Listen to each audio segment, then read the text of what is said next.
Hi guys, today I'm going to talk about a Netflix event that I went to. It was incredible. They gave us a wealth of information and little gems, and I'm going to share some of those key points with you. If you're an actor and you would like one day to work on one of the huge Netflix productions, then this is definitely for you, okay? So nowadays there's this concept, or there's this title called Netflix fame. Now, what people think is that these actors that they see performing in these big shows on Netflix have just come out of nowhere and then boom.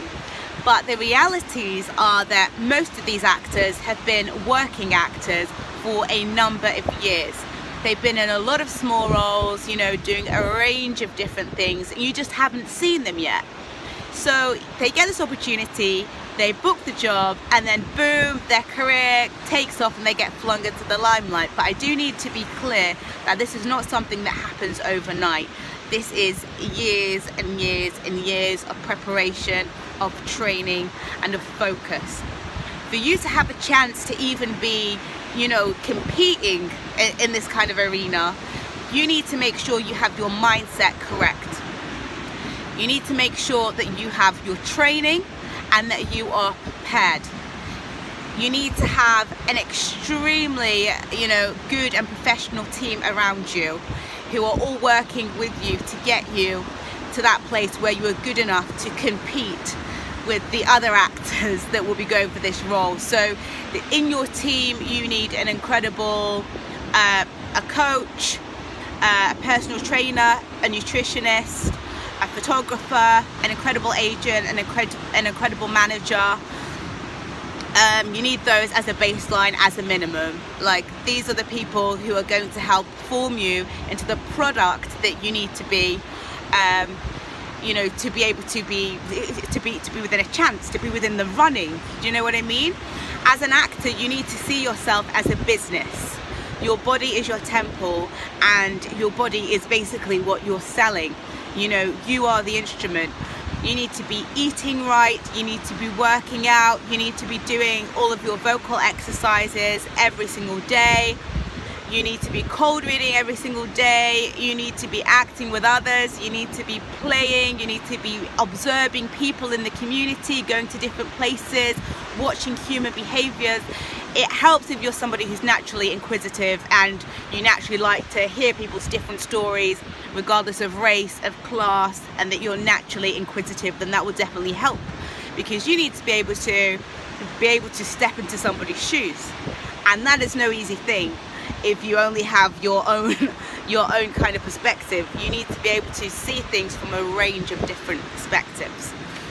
So let me just throw out some facts out there just to make you aware, so if you're planning on coming out to LA and you want to work in the film industry, you need to know realistically what you're looking at and who you're competing with. So right now today there are 175,000 SAG actors.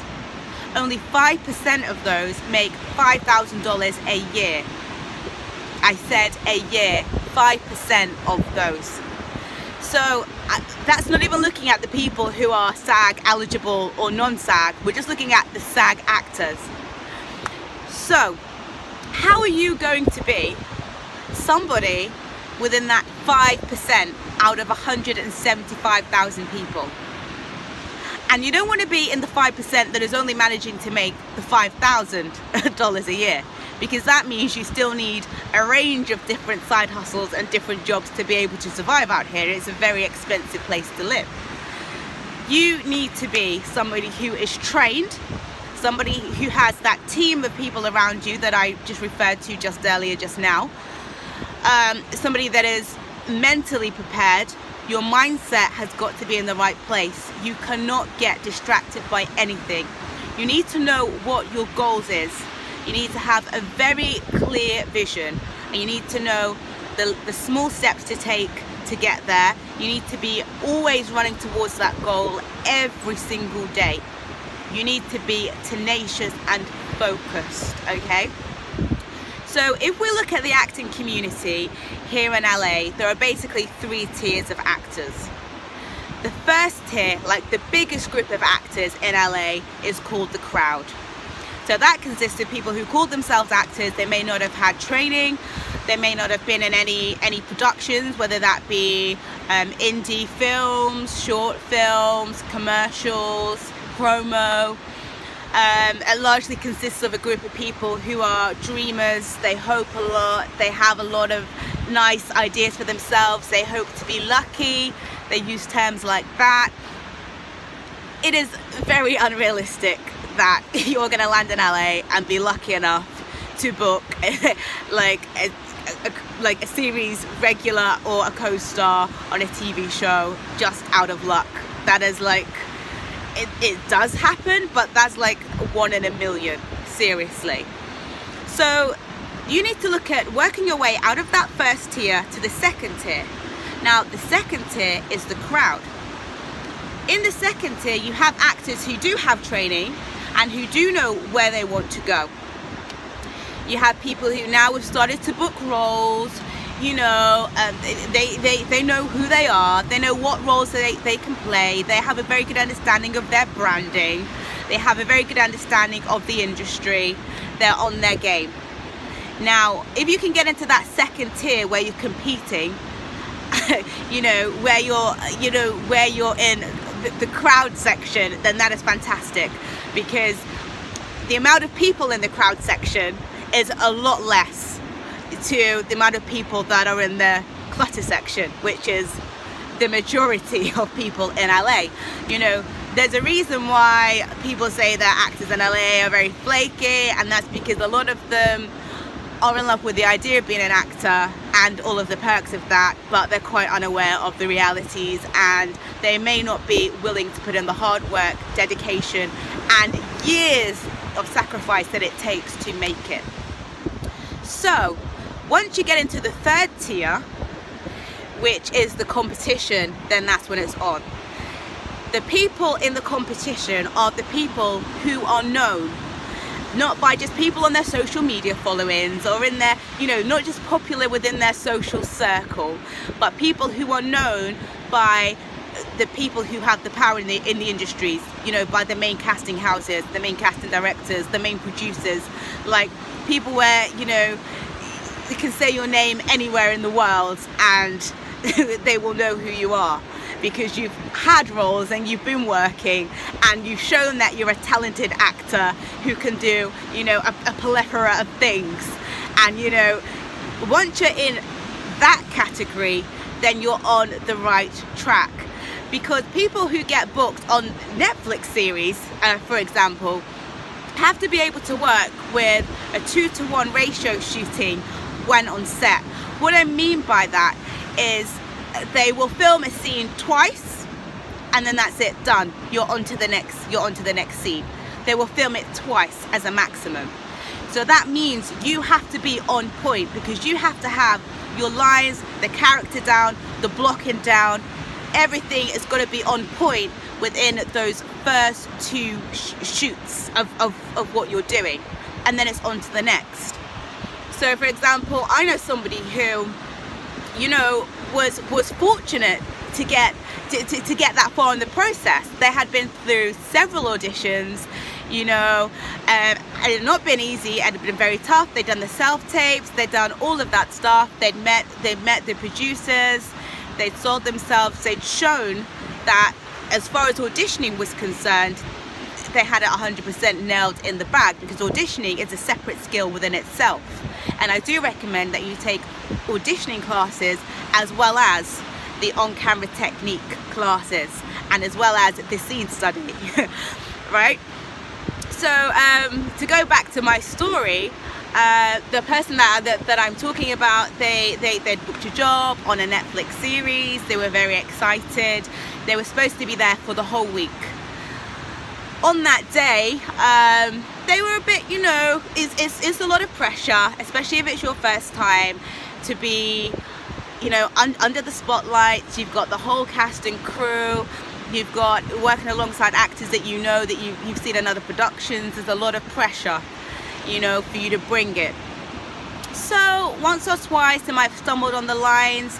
They might have had to, you know, refilm their parts more than the 2 times that the director would have wanted. What happened was halfway through the day, my friend got approached by the director who said, hey, you've been great today. We actually have everything that we need from you for today, so you can leave early. My friend was like, oh, okay, well, I've been booked right up until the end of this day, I don't mind hanging around. They were like, no, you're done for today. We've got what we need from you. We're going to start to shoot other scenes now with other actors. So, thank you very much for your work. I'll see you tomorrow. Goodbye.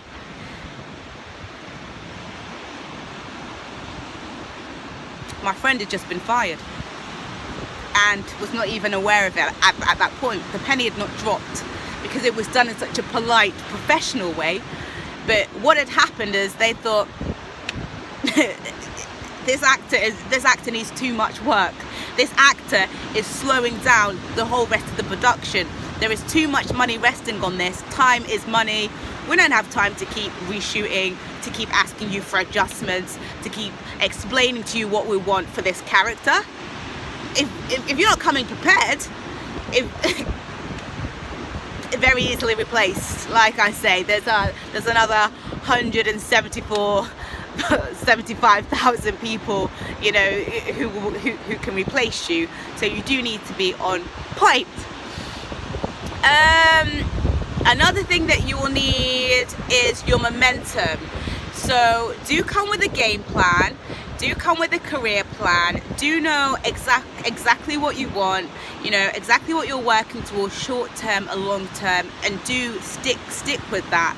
And if you've got somebody or a team of people who are making you accountable, then that might be very helpful for you. Because another thing that happens is people arrive in LA and they hit the ground running.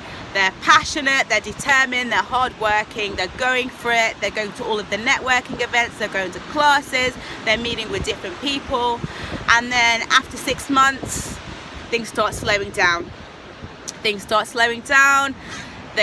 realizing, hey, kind of got to work a little bit more than I expected, or I might want to do things socially. They start losing track. And for you to be successful here, especially if you want to work in a Netflix production, or if you want to work on TV in the US, then you have to be you've got to get into this pool with all of the fish, and you've got to stay in the tank. You can't be somebody who's just dipping your toe in the water and dipping out. You can't be doing it sometimes. You can't be half-assed. You're just not going to get anywhere. The competition is too strong, and there are too many other people who are busting their ass day in, day out. Okay? I hope that has been helpful for you. If it has been helpful, do comment in the box below. If you have any questions, do comment in the box below. If you liked anything that I had to say, then do like my page, do share it, and do subscribe. I will see you next week.